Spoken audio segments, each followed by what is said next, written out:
থাকবে না একদিন এই দেশ পরাধীনতার বাধা শেকলে।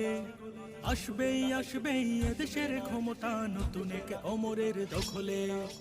থাকবে না একদিন এই দেশ পরাধীনতার বাধা শেকলে। আসবেই এদেশের ক্ষমতা নতুন এক অমরের দখলে। আসবেই এদেশের ক্ষমতা নতুন এক অমরের দখলে। থাকবে না কোনো দ্বিধা দ্বন্দ্ব, থাকবে না কোনো কাজে মন্দ, আইন আর থাকবে না অন্ধ, হবে সব জুলুমাত বন্ধ। থাকবে না কোনো দ্বিধা দ্বন্দ্ব, থাকবে না কোনো কাজে মন্দ, আইন আর থাকবে না অন্ধ, হবে সব জুলুমাত বন্ধ। পড়বে না সেই দিন এই দেশ কষ্ট অশান্তির অনলে। আসবেই এদেশের ক্ষমতা নতুন এক অমরের দখলে।